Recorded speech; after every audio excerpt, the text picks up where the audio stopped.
लग्नानंतर होईलच प्रेम मालिकेच्या आजच्या भागामध्ये आपण पाहत आहोत की आता इकडे हॉलमध्ये सर्वजण बसलेले असतात.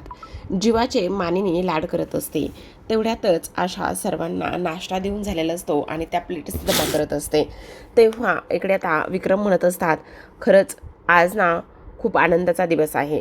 तेव्हा मानिनी म्हणत असते, आज कितीतरी दिवसांनी असा नंदिनी तुझ्या हातचा गरमागरम असा नाश्ता मी खाल्लेला आहे आणि मला तो नाश्ता खाल्ल्यानंतर फारच आनंद झालाय बघ. खरं सांगते तुला, म्हणजे कितीतरी दिवसाने असा गरमागरम ताजा नाश्ता मिळालाय आणि ते खाऊन अगदी पोट भरलेलं आहे बघ, असं इकडे आता मानिनी सुद्धा म्हणत असते. तेव्हा विक्रम सुद्धा अगदी त्याच पद्धतीने बोलत असतात. तेव्हा विक्रम म्हणत असतात, मी काय म्हणतो मानिनी, ऐक ना, आता सगळेजण घरी आलेले आहेत, सगळ्यांना आनंद झालेलाच आहे. तर मग मी काय म्हणतो, मस्त आज इकडे मटणाचा रस्सा आणि त्याचबरोबर मस्त अशा तांदळाच्या भाकरी होऊन जाऊ दे ना एकदा. त्यावर लगेच आता पार्थ तिथे आलेला असतो आणि बोकाला बोकाला असं इकडे म्हणत असतात. आता बोका तिथे येऊन बसलेला असतो आणि तेवढ्यातच इथे आपण पाहतो की सगळ्यात महत्त्वाची गोष्ट म्हणजे जी काही नंदिनी आहे ती इकडे जीवाकडे पाहतच असते आणि जीवाकडे पाहत असताना नंदिनी म्हणत असते, हो चालेल ना. तेव्हा विक्रम म्हणत असतात, नंदिनी खरं सांगू का, हे बघ, तू मस्त थोडासा मटणाचा रस्सा वगैरे कर आणि त्यानंतर तू सुद्धा थोडासा तो मटणाचा रस्सा वगैरे पी, म्हणजे इथे तुझा जो काही आवाज वगैरे ह्या सगळ्या गोष्टी बसल्यात ना त्यावर थोडंसं बरं वाटेल. त्यावर मानिनी म्हणत असते, हो चालेल ना. तेव्हा विक्रम म्हणतात, आणि सोबतच ज्वारीची भाकरी वगैरे सुद्धा कर. असं म्हटल्यानंतर आता इकडे आपण पाहतो की नंदिनी म्हणत असते, हो चालेल ना, काहीच हरकत नाही.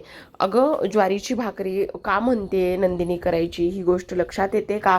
खरं तर ज्वारीची भाकरी कोणाला तरी आवडते बाबा, असं मुद्दामच मानिनी आणि विक्रम हे म्हणत असतात. तेव्हा आता इकडे मानिनी म्हणत असते, आशा, आज मस्त मटणाचा बेत करायचा आहे, जा पटकन पिशवी घेऊन ये आणि जीवा जो आहे ना तो मार्केटमध्ये जाऊन मस्त मटण घेऊन येईल. त्यावर विक्रम म्हणत असतात, मस्त 2 किलो मटण घेऊन ये. हे धन्या आणि वहिनी, तुम्ही सुद्धा अजिबात जाऊ नका, सगळेजण मस्त मटणाच्या रश्श्यावर ताव मारूनच मगच जा. पण आता धनंजय म्हणत असतात, बरं मी काय म्हणतो, तुमच्यापुरतंच जे काही करायचं आहे ना ते तुमचं तुमचंच ठरवा आणि करा बरं का. कारण काय आहे ना, मला जावं लागेल, निघावं लागेल, कारण माझ्याकडे ना तेवढा फार वेळ नाही आहे, कारण काय ना मला खूप महत्त्वाची मीटिंग आहे. तेव्हा धनंजय असं म्हटल्यावर विक्रम म्हणत असतात, अरे धने, असं काय करतोयस, थांब ना, कशाला उगाच जाण्याचा एवढा घाट घालतोयस. तसंही हे बघ ना, आता एवढे सगळेजण आपण एकत्र जमलोच आहोत, तर मग थोडंसं खाऊन जायला काय फरक पडतोय. पण तेव्हा धनंजय म्हणत असतो, नाही नाही, नाही जमणार आहे मला, कारण आता मीटिंग वगैरे संपली ना, त्यामुळे मला मीटिंगसाठी जावंच लागणार आहे, असं धनंजयचं म्हणणं असतं. आणि तेव्हा ते नंदिनीला म्हणत असतात, बरं नंदिनी, मी काय म्हणतो, आता इकडे तू आलीस, काव्याची काळजी घेतलीस, त्याचबरोबर घरच्या लोकांना सर्वांना उपमा वगैरे ह्या सगळ्या काही गोष्टी ते भरून झालेल्या आहेत, खाऊ घालून झालेल्या आहेत, आणि मग आता आपण निघायचं का. तेव्हा असं नंदिनीला धनंजय म्हटल्याबरोबर नंदिनी जी आहे ती पाहतच असते बरं का. तेव्हा सर्वांना खूपच मोठा धक्का बसतो. तेव्हा विक्रम म्हणत असतात, अरे निघायचं का, असं का म्हणतोयस, तिला का घेऊन जायचंय तुला. तेव्हा धनंजय म्हणत असतात, का घेऊन जायचंय म्हणजे आता गेलं पाहिजे ना, किती दिवस राहणार ना, आता झालं, ती कोणासाठी आली होती, काव्यासाठी आली होती ना, मग झालं ना, आता गेलं पाहिजे घरी. तेव्हा नंदिनी म्हणत असते, हो चालेल ना, चला. असं म्हटल्यानंतर सर्वजण नंदिनीकडे आश्चर्यचकित होऊनच पाहत असतात की नंदिनी खरंच आता निघाली आहे की काय. तेव्हा नंदिनी म्हणत असते, चला ना, मी तुम्हाला गेटपर्यंत सोडते. काय गेटपर्यंत सोडते म्हणजे, आम्हाला नाही समजलं तुला नेमकं काय म्हणायचं आहे, असं धनंजय म्हणत असतात. तेव्हा नंदिनी म्हणत असते, म्हणजे बाबा मी कुठेही येणार नाहीये, मी इथेच राहणार आहे, असं नंदिनीचं स्पष्टपणे म्हणणं असतं. त्यावर लगेच आता इकडे धनंजय म्हणत असतात, काय काय म्हणतेस तू. हो बाबा, कारण मी येणार नाहीये कुठेच, मी इथेच राहणार आहे. आता तेवढ्यातच इकडे पुढाकार घेऊन आपले जे काही विक्रम आहे ते म्हणत असतात, अरे धन्या, असं काय करतोयस, राहू दे ना पोरीला इथेच. कसं आहे, आता काव्याची काळजी घेणं, त्या सर्व काही गोष्टी करणं, तिलाच पाहायचं आहे ना, मग तू असा येणार आणि तिला असा घेऊन जाणार का बरं, नको घेऊन जाऊस, राहू दे तिला इथेच, असं धनंजयचं म्हणणं असतं. आता हे सगळं काही बोलल्यानंतर आपण पाहतो की इकडे शारदा पुढाकार घेते आणि शारदा म्हणत असते, बरं बरं ठीक आहे, मी काय म्हणते ऐका ना, राहू देत ना नंदिनीला इथे. आणि त्याचबरोबर आपण जाऊयात चला, असं म्हणून आता धनंजय आणि त्याचबरोबर विक्रम हे सर्वजण निघून गेलेले असतात. आता इकडे जे काही विक्रम आहे ते म्हणत असतात, चला चला चला चला, आता मस्त मटणाचा रस्सा आणि त्याचबरोबर त्याच्यावर ताव मारायचा आहे. खरं तर मजा खूप येणार आहे बरं का. चला मी अंघोळ करतो. काय बाबा तुम्ही पारुष आहात आणखी? तेव्हा ते म्हणत असतात, अरे हो मी पारुष आहे. तेव्हा मानिनी त्यांच्यावर ओरडते आणि त्यांना आंघोळीसाठी पाठवून देते. आता इकडे जो काही जीवा आहे ना, तो काही फार जास्त काही बोलत नसतो बरं का. तेव्हा आता इकडे पार्थला असं वाटत असतं की हे सगळं काही जे चाललंय ना, ते सगळं जीवाला इथे समजलं पाहिजे. म्हणजे की नंदिनीने कशा पद्धतीने त्याच्यासाठी धनंजयसोबत भांडली, कशा पद्धतीने वाद घातला, ह्या सगळ्या गोष्टी समजल्या पाहिजे. म्हणून आता इकडे पार्थ म्हणत असतो, हे बघ जीवा, मी मटण आणायला जातो, तू दे इकडे ते. तेव्हा जीवा म्हणत असतो, अरे दादा नको नको, त्याची काही गरज नाही, मी जातो ना मटण आणायला. अरे असू दे, मी माझ्या बायकोला वेळ देऊन झालेला आहे, आता तू तुझ्या बायकोला वेळ दे, तू तुझ्या बायकोकडे जा. नाही दादा असं काही नाही आहे. त्यावर आता पार्थ म्हणत असतो, असं कसं काही नाही आहे, तू तिला वेळ द्यायलाच हवायस ना जीवा. हे बघ असं करून कसं चालेल. तुला एक गोष्ट सांगू का, तुला माहिती नसेल कदाचित, पण जेव्हा हॉस्पिटलमध्ये होतो ना, तेव्हा मात्र नंदिनीने तुझी बाजू घेऊन धनंजय काकासोबत खूप काही बोलली आहे, त्यांच्याशी भांडली आहे. आणि तुला आणखी एक गोष्ट सांगू का, आम्ही मोठे भावंड असंच असतो रे, आईवडिलांचं ऐकायचं, त्याचबरोबर त्यांचा कुठलाही शब्द खाली पडू द्यायचा नाही. पण जेव्हा बोलायची वेळ येते ना, तेव्हा मात्र आम्ही बोलतो, पण काही लिमिट्स असतात, काही मर्यादा असतात. त्यामुळे मी सांगतो काय ते नीट ऐक. मी मटण आणायला जातो आणि तू नंदिनीला वेळ दे. असं म्हटल्यानंतर जीवाला आता खूप बरं वाटलेलं असतं. आता पार्थ मटण आणायला गेलेला असतो, तेवढ्यातच नंदिनी तिथे येते. आणि तिथे असलेल्या आता दोघंही जण काहीच एकमेकांशी बोलत नाहीत बरं का. नंदिनी काव्याची त्या सगळी सामानाची आवरावर करत असते, तर इकडे जीवाच्या हातामध्ये काव्याच्या रिपोर्टची जी काही फाईल आहे ती असते. आणि त्याचवरून दोघंही जण बोलत असतात. आता तेवढ्यातच मानिनी तिथे येते आणि मानिनी तिथे आल्यानंतर मानिनी म्हणत असते, अरे हे काय, तू मटण आणायला गेला नाहीयेस? तेव्हा जीवा म्हणत असतो, नाही नाही दादा गेलाय, दादा म्हटला मी मटण घेऊन येतो. अच्छा असं झालंय का, बरं बरं बरं, ठीक आहे ठीक आहे. पण मग तुम्ही दोघं जण इथे काय करताय? असेच इथे थांबणार आहात का? खोलीमध्ये जाणार नाही आहेत का? जा ना खोलीमध्ये, जा, आवरून वगैरे घ्या. नाही आई, ही काव्याची बॅग आहे ना, ती बॅग मी पाहत होते, म्हणजे म्हटलं आवरून वगैरे घ्यावं आणि त्यानंतर मग खोलीमध्ये जावं, असं इकडे नंदिनी बोलत असते.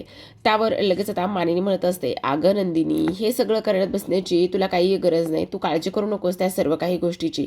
मी बघते ना ती बॅग आणि त्या सगळ्या गोष्टी मी पाहते, तू जा आणि आवरून घे बरं. आता इकडे जो जीवा आहे तो फाईल घेऊन तसाच उभा असतो आणि मनामध्येच विचार करत असतो, खरंच नंदिनी माझ्याबद्दल इकडे धनंजय काकाशी भांडली असेल का? माझ्यासाठी ती इकडे धनंजय काकावर आवाज चढवून बोलली असेल का? म्हणजे तिने माझी साईड घेतली असेल का? ह्या सर्व गोष्टी आता इकडे जो जीवा आहे तो इकडे मनामध्येच बोलत असतो. खरं तर आता इकडे नंदिनीच्या मनामध्ये विचार असतो, पसारेवाला जोपर्यंत मला इकडे खोलीमध्ये घेऊन जाणार नाही तोपर्यंत मी जाणारच नाही. मी तरी का आणि कशामुळे खोलीमध्ये जाऊ उगाचच, असू देत, त्यांना एवढा भाव खायचा ना तर मी सुद्धा भाव खाणारच. तेवढ्यातच मानिनी त्या दोघांकडे पाहते आणि म्हणत असते, अरे काय हे, तुम्ही दोघेही जण अजून इथेच आहात? तुम्ही दोघं जण अजून खोलीमध्ये गेला सुद्धा नाही आहेत? नेमकं काय चाललंय? तुम्हाला दोघांनाही खोलीमध्ये जायचं आहे की नाही? अरे जा खोलीमध्ये जा, इथे काय करताय? तेव्हा जीवा म्हणत असतो, हो हो हे काय जातोच आहे. तेव्हा नंदिनी सुद्धा म्हणत असते, हो हे काय आई, मी सुद्धा निघालेलेच आहे, मी सुद्धा चाललेच आहे. आता इकडे दोघेही जण वरती खोलीमध्ये निघाले असतात. मानिनी त्यांना पाठीमागून पाहतच असते आणि त्यामुळे ते दोघं जण सोबत जात असतात. आता मानिनीने जबरदस्ती तर ह्या दोघांना खोलीमध्ये पाठवलेलं असतं, पण इथे खोलीमध्ये गेल्यानंतर हे नक्की एकमेकांशी बोलू शकतील का? त्याचबरोबर इकडे नंदिनी खरंच खोलीमध्ये जाईल का, हे पाहणं फारच जास्त इंटरेस्टिंग आणि त्याचबरोबर तेवढंच रंजक आहे बरं का प्रेक्षकांनो. आता इकडे जी काही नंदिनी आहे ती मनामध्येच बोलत असते, खरं तर मला इथे आतमध्ये जाण्याची अजिबातच इच्छा नाही आहे बरं का. म्हणजे जोपर्यंत पसारेवाला ये म्हणत नाही, मानाने बोलवत नाही, तोपर्यंत मला जायचं नाही आहे. पण आता काय करणार, इकडे जावं तर लागणारच आहे, आई पाठीमागे उभ्या आहेत ना, त्यामुळे दुसरं काय करू शकते, असं नंदिनी मनामध्येच बोलत असते.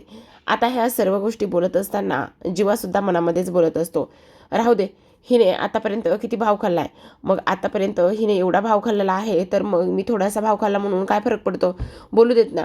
जोपर्यंत ही बोलत नाही तोपर्यंत मी सुद्धा बोलणार नाही आणि मी सुद्धा पुढाकार अजिबात घेणार नाही, असं इकडे तो मनामध्येच बोलत असतो.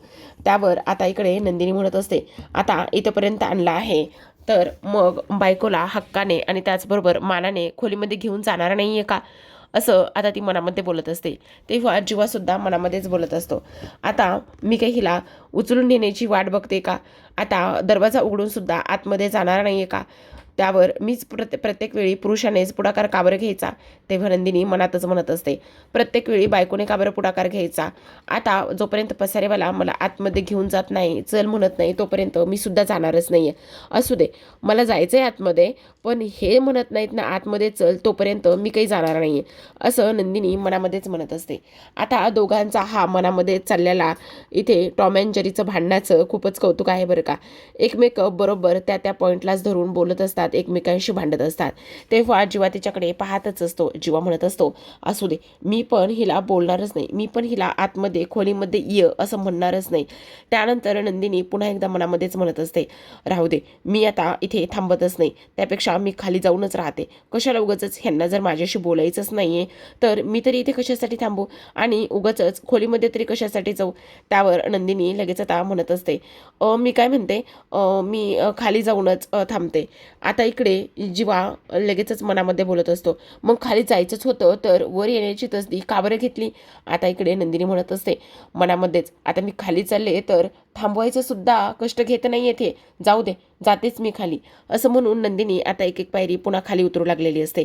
तेव्हा जीवा मनामध्येच पुन्हा म्हणत असतो, पलट नंदिनी, चकाचक बाई, एकदा पलट, एकदा पलट. त्यावर नंदिनी मनामध्येच म्हणत असते, जोपर्यंत जोरात नंदिनी अशी हाक मारत नाही, जोपर्यंत जोरात थांब असं म्हणत नाही, तोपर्यंत मी सुद्धा पलटणार नाही. बाप रे बाप, काय हे भांडण. आता सर ते शेवटी काय तर नंदिनी खाली निघून आलेली असते. जीवाने माघार घेतलेली नसते आणि त्याचबरोबर नंदिनीने सुद्धा माघार घेतलेलीच नसते. दुसऱ्या बाजूला आपण पाहतो की आपला देशमुखांचा लाडका बोका किचनमध्ये असतो. आता मान्य म्हणत असते, काय बाबा, काय चाललंय, काय बनवतोयस तू. तेव्हा पार्थ म्हणत असतो, काही नाही गाई, हो काही नाही, काय दिसतंय ना, बायको आजारी आहे तर तिच्या आवडीसाठी इथे स्वयंपाक बनवतोयस. तेव्हा पार्थ म्हणत असतो, नाही गाई, काय झाले माहिती का, कव्याने ना खूप सारे गोळ्या औषधं खाल्लेत आणि त्यामुळे त्यांचं तोंड ना कडू पडले, म्हणून म्हटलं त्यांना थोडंसं काहीतरी गोड बनवून द्यावं आणि म्हणूनच मी ते हे बनवते, फ्रूट सॅलड बनवते. अच्छा, असं आहे का, पण मग बायकोसाठी एखादा गुलाब वगैरे दिलास की नाही, म्हणजे रोज डे आहे ना, म्हणून म्हटलं कसं आहे बायकोसाठी पण एखादा गुलाब वगैरे द्यावं. त्यावर आता पार्थ मुद्दामच त्याच्या आईची खेचतो बरं का. तो म्हणत असतो, मी पण आता बाबांना सांगतो ना माझ्या आईला इथे गुलाब द्यायला. नको रे बाबा, मला गुलाब नाही, चाफा आवडतो. मग मग मला सांग, जर इकडे काव्याला फ्रूट सॅलड आवडतं तर मग मी त्यांना गुलाब का बरं देऊ. म्हणूनच प्रत्येक नात्याची काहीतरी आई गंमत वेगळीच असते ना. त्यावर मानिनी म्हणत असते, हो, हे तू मात्र अगदीच बरोबर बोलतोयस बरं का. खरं तर मला सुद्धा चाफा फार आवडतो आणि मी कधीच गुलाबाचा विचार केलाच नाही. तुला सांगू का, जेव्हा मी कॉलेजमध्ये होतो ना, तेव्हा कॉलेज सुटल्यानंतर माझ्या सायकलवर विक्रम बरेच असे चाफ्यांची फुलं आणून ठेवायची आणि तेव्हा मला समजायचं की आज विक्रमनी चाफ्याची फुलं आणून ठेवलीत म्हणजे विक्रमला माझ्याशी बोलायचंय, माझा त्यांना वेळ हवाय. मग मी सुद्धा त्यांच्याशी बोलायला जायचे आणि त्यांना वेळ द्यायचे. म्हणजे प्रत्येक नात्याची काहीतरी गंमतच असते ना. तसंच आमच्या नात्याचं सुद्धा आहे बघ, आमच्या नात्यामध्ये सुद्धा चाफा हा खूप महत्त्वाचा आहे. त्यावर विक्रम आता इकडे पार्थ म्हणत असतो, आई अगदी बरोबर बोलतेस, तुझ्या आणि बाबांच्या नात्याची जशी चाफ्याची गंमत आहे ना, तशीच काव्या आणि त्याचबरोबर माझ्या नात्याची सुद्धा फ्रूट सॅलड आणि त्याचबरोबर रेड वेल्वेट पेस्ट्री, ह्या दोन गोष्टीमुळे आम्ही बऱ्याच काही गोष्टी इथे बोलून जातो. त्याचबरोबर जो अबोला असतो तो सुद्धा मिटतो आणि सगळ्यात महत्त्वाचं म्हणजे आई अजून एक गोष्ट सांगू का, आमचा आनंदसुद्धा आम्ही अगदी त्याच पद्धतीने साजरा करतो. तेव्हा मानिनी म्हणत असते, अरे वा वा वा वा, माझ्या या मोठ्या टोणग्याला तर बरंच काही काही समजलेलं आहे. तेवढ्यातच आता तिथे नंदिनी आलेली असते. आता नंदिनी आल्याबरोबर इकडे ती म्हणत असते, काय मग नंदिनी, तुझ्यामधला आणि त्याचबरोबर जीवामधलं भांडण आणि अबोला मिटला वाटतं. आता इकडे पार्थ म्हणत असतो, का नाही मिटणार, आता मिटायला तर पाहिजेच ना, म्हणजे आता अबोला तर मिटलाच आहे, म्हणजे आता हा जो काही टॉम अँड जेरीचा किंवा खो खोचा खेळ सुरू होता ना, तो आता कबड्डीपर्यंत जाऊन पोहोचणार आहे. त्यावर मानिनी म्हणत असते, गप्रे लब्बाळा. आता नंदिनी म्हणत असते, नको नको, वर जे काही झाले ना ते ह्या दोघांना सांगायला नको. जर मी ह्या दोघांना सांगत बसली ना तर उगाचच ह्यांचा मूड ऑफ व्हायचा आणि परत आणखी एवढे हे खुश आहेत, एवढे आनंदात आहेत, तर माझ्यामुळे उगाच हे नको वाटायला. तेव्हा नंदिनी म्हणत असते, होय, आमच्या दोघांमधलं भांडण आणि ते सगळं काही मिटलं बरं का, असं नंदिनी म्हणते. तेव्हा इकडे आता मानिनी म्हणत असते, पण ह्या बघ ना, ह्या बोक्याने काय केलंय, किती किचनमध्ये राडा करून ठेवलाय, किती पसारा केलाय, आता हे सगळं काही आवरणार कोण? त्यावर लगेच आता नंदिनी म्हणत असते, आई नका काळजी करू. तेव्हा पार्थ म्हणतो, हो आई तू काळजी करू नकोस, नंदिनी आल्यात ना, नंदिनी हे सगळं काही आवरून ठेवतील. आता इकडे फ्रूट सॅलॅड बनवून होतं चाललेलं असतं. तेवढ्यातच पार्थ म्हणत असतो, आता ह्या फ्रूट सॅलॅडमध्ये ना वेलची घालण्याची वेळ आहे, म्हणजे काव्याला फार वेलची आवडते. तेव्हा मानिनी म्हणत असते, वा वा वा, बायकोच्या आवडीनिवडी किती माहितीत त्याला. तेव्हा तो म्हणत असतो, अगं हे सगळं काही मला नंदिनीकडून म्हणजे त्यांच्या मोठ्या बहिणीकडूनच समजलंय. हो ते तर दिसतंच आहे. आता आपण दुसऱ्या बाजूला पाहतो की ट्विस्ट आणण्यासाठी आपली रम्या काय करते ते बघूया बरं का. आता इकडे वसू आलेली असते आणि वसू म्हणत असते, अगं रम्या काय करतेस हे? आणि तेव्हा ती म्हणत असते, काही नाही ग आई. अगं रम्या तुला एक गोष्ट सांगू का, तुझ्यामध्ये ना फार बदल झालाय. जेव्हापासून काव्या घरी आली ना, तू थोडीशी डिस्टर्ब आहेस, म्हणजे तू हसत पण नाहीये आणि बोलत पण नाहीये. मी काय म्हणते रम्या, ऐक ना जरा. मी म्हटलं होतं 2 दिवस आपण कुठेतरी बाहेर जाऊन येऊया म्हणून, पण तू काही ऐकतच नाहीयेस आणि हे काय करतेस. असं कोण ॲपल खातं ग? तेव्हा रम्या म्हणत असते, ॲपल कोण खातं? ॲपल तर मीच खाते. असं म्हटल्यानंतर आता इकडे खरी मजा तर आता येणार आहे. तुला आता सांगू का, असं म्हणतात की खूप साऱ्या फळांच्या बिया एकत्र केल्या आणि त्याची पावडर बनवून जर ती आपण कोणाला दिली तर त्याचं विष बनतं. मग आता ती पावडर मी आता मस्त पावडर बनवलेली आहे आणि ती पावडर मी इथे वेलची पावडरमध्ये मिक्स करून ठेवलेली आहे. आता ती वेलची पावडरमधली पावडर मस्त फ्रूट सॅलॅडमध्ये जाईल. मस्त फ्रूट सॅलॅडमध्ये ती पावडर गेल्याच्यानंतर काव्याच्या पोटामध्ये जाईल आणि मग काय होईल आई? तेव्हा वसू तिच्याकडे पाहतच असते. वसू म्हणत असते, रम्या काय म्हणतेस तू हे? मला काहीच कळत नाहीये. त्यावर रम्या म्हणत असते, कळेल गाई, जरा धीर धर, तू अजिबात काळजी करू नकोस. तेव्हा पुन्हा वसू म्हणत असते, रम्या मला ना तुझं हे वागणं काही पटत नाही बाई, म्हणजे पचतच नाहीये.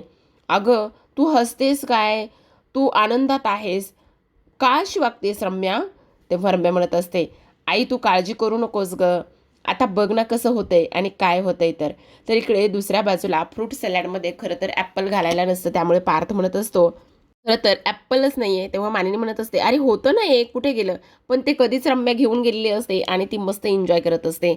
इकडे आता नंदिनी सगळा पसारा आवरणार असते. तेव्हा मानिनी खुश झालेली असते. आता नंदिनीमुळे जी काही काव्य आहे तिच्या आवडीनिवडी त्या सगळ्या गोष्टी इथे पार्थला समजलेल्या असतात. आता नंदिनीने ताबडतोब वेलची पावडर आणून दिलेली असते आणि ती म्हणत असते, हे घ्या आता वेलची पावडर घाला, म्हणजे काव्याला ना हे फ्रूट सॅलॅड जे बनवले ना ते तुम्ही फार फार आवडेल बरं का. तेव्हा मानिनी म्हणत असते, मग काय बाबा आता एकट्या बायकोसाठीच फ्रूट सॅलॅड बनवलंयस का? मला पण देणार आहेस की नाही थोडंसं?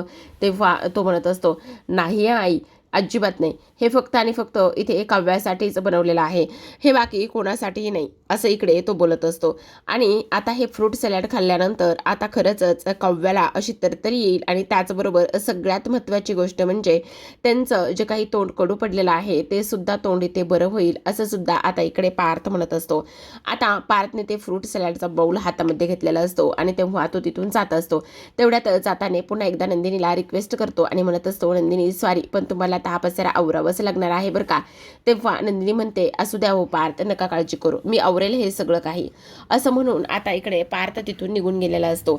आता नंदिनी तो पसारा आवरायला घेत असते आणि तेव्हा मानिनी सुद्धा तिथून निघून जाते.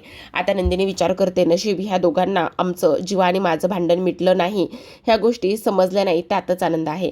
आता इकडे पार्थने फ्रूट सॅलडचा बाऊल घेऊन दाराशी उभा असतो आणि दाराला टक करत असतो आणि तेव्हा तो म्हणत असतो, मी आत येऊ का? तेव्हा काव्य म्हणत असते, अजिबात नाही. तेव्हा पार्थ म्हणत असतो, बायकोचं नाही म्हणजे त्यामध्ये होच असतं बरं का. असं म्हणून तो आता तिच्या बाजूला येऊन बसतो आणि म्हणत असतो, बघा मस्त असं तुमच्यासाठी फ्रूट सॅलड मी बनवून आणलेला आहे. तेव्हा काव्य म्हणत असते, काय चाललंय देशमुख, आज माझा बोका खूपच जास्त लाडात आलेला आहे, नेमकं चाललंय काय, काय विषय काय आहे? तेव्हा तो म्हणतो, हो यामध्ये मी वेलची मिक्स केली, तुम्हाला आवडते तशी. तेव्हा काव्या म्हणते, किती हो देशमुख तुम्ही माझ्या आवडीनिवडीचा विचार करता. तर इकडे दुसऱ्या बाजूला रम्या त्यानंतर सगळं झोपल्यावर किचनमध्ये आलेली असते आणि किचन वट्ट्यावर वेलची पूड जी आहे त्याची डब्बी असते ती उचलते आणि त्यानंतर ती आतमध्ये जागच्या जागी ठेवून देते आणि लाईट्स ऑन ऑफ करत असते. तर आता इकडे दुसऱ्या बाजूला आपण पाहतो की काव्या पार्थला म्हणत असते, खरंच आज तुम्ही ना माझ्या आवडीनिवडीचा फार विचार करताय. खरं तर इकडे हे फ्रूट सॅलड तुम्ही बनवून आणलं आहे, पण तुम्ही मला हे भरवणार नाही आहे का? जोपर्यंत तुम्ही हे मला फ्रूट सॅलड भरवत नाही ना, तोपर्यंत मी काही हे फ्रूट सॅलड खाणार नाही आहे. म्हणजे तुमच्या हातून खाण्याचीच माझी इच्छा आहे. अच्छा, माझ्या हातून खायचं आहे. मग भरवाना देशमुख मला काही मी आता मेल्यावर भरवणार आहात का? किंवा मी ह्या जगात नाही राहिल्यावर भरवणार आहात का? असं म्हटल्यानंतर आता इकडे पार्थ आश्चर्यानेच तिच्याकडे पाहतो आणि म्हणत असतो, काव्या काय बोलताय हे? असं बोलायचं नसतं. आणि तसंही मी ज्या हाताने फ्रूट सॅलड बनवले त्याच हाताने तुम्हाला जर खायचं असेल तर माझी काहीच हरकत नाही आहे. मी तुम्हाला भरवायला तयारच आहे ना. असं म्हटल्यानंतर आता काव्या म्हणत असते, हो हो, कारण ज्या हाताने तुम्ही हे बनवलं आहे ना त्याच हाताने मला भरवलं तर मला सुद्धा फार आनंद होणार आहे. असं सुद्धा आता इकडे जो काही काव्य आहे ती पार्थला बोलत असते. तेव्हा पार्थ मात्र कसलेही आडेवेडे घेत नाही आणि लगेचच इकडे आता जी काही काव्य आहे त्या काव्याला इकडे आता ते फ्रूट सॅलड भरवण्यासाठी हात पुढे करत असतो. तर आता प्रेक्षकांनो, आजच्या भागामध्ये एवढंच. उद्याचा भाग फारच जास्त इंटरेस्टिंग आणि त्याहूनही तो तेवढाच रंजक आणि त्याचबरोबर इंटरेस्टिंग असा होणार आहे. कारण इकडे आता आपण उद्याच्या भागामध्ये पाहतो की शेवटी नंदिनी इकडे जीवाबरोबर त्याच्या खोलीमध्ये राहतच नसते आणि तिथून तिला बाहेर जायचं असतं. तेव्हा इकडे जीवा तिला म्हणत असतो ये आतमध्ये, पण नंदिनी सरळ सरळ नाही म्हणून सांगत असते. तेव्हा इकडे ती म्हणत असते नको, मी खाली जाऊन झोपते. असं म्हटल्यानंतर आता इकडे जीवाला असं वाटत असतं जर खाली जायचंच होतं तर मग आली कशाला, असा विचार सुद्धा तो इकडे करू लागतो. त्याचबरोबर आपण पाहतो की इकडे ह्या सगळ्या काही गोष्टी ते होत असताना आता लगेचच जीवा तिला म्हणत असतो बरं बरं ठीक आहे थांबितेच, एक काम करतो, तुला अंथरूण घालण्यासाठी काही कपडे देतो, म्हणजे चादर ब्लँकेट वगैरे ह्या सगळ्या गोष्टी देतो, थांबितेच. असं म्हणून तो कपडे आणण्यासाठी जातो. त्यावर नंदिनी विचार करते नाही नको, जर मी ह्या खोलीमध्ये गेले ना तर मग माझा पाय इथून बाहेर निघणार नाहीये आणि मी पुन्हा त्याच खोलीमध्ये आणि त्याच आठवणीमध्ये पुन्हा एकदा गुंतून पडेल. त्यापेक्षा मी आतमध्ये जातच नाहीये. असू दे, मी नाही जाऊ शकत आतमध्ये, असा नंदिनी विचार करत असते. खरं तर तिला आतमध्ये जायचं असतं, पण जोपर्यंत जीवा आतमध्ये ये म्हणत नाही तोपर्यंत काही आतमध्ये तिला पाऊल ठेवायचं नसतं. तर इकडे दुसऱ्या बाजूला आता शेवटी काय तर पार्थ जो आहे ना तो पार्थ इकडे काव्याला फ्रूट सॅलड भरवण्यासाठी तयार झालेला असतो. पण प्रेक्षकांनो, आता इकडे रम्याने एवढं मोठं कांड करून ठेवलेलं आहे. त्या वेलची पावडरमध्ये सर्व फ्रूटच्या बियांचं पावडर बनवून जे काही विष तयार करून ठेवलेलं आहे ते ह्या फ्रूट सॅलडमध्ये टाकलं गेलेलं आहे नकळतपणे. मग आता हे सगळं काही पार्थ कशा पद्धतीने थांबवेल, किंवा हा बाऊल खाली पडेल का, किंवा काव्याच्या तोंडापर्यंत तो चमचा जाणारच नाही, किंवा मध्येच कोणीतरी येईल, ह्या सगळ्या गोष्टी पाहणं फारच इंटरेस्टिंग असणार आहे. तर पाहत राहा लग्नानंतर होईलच प्रेम. भेटूयात उद्याच्या भागात. तोपर्यंत धन्यवाद.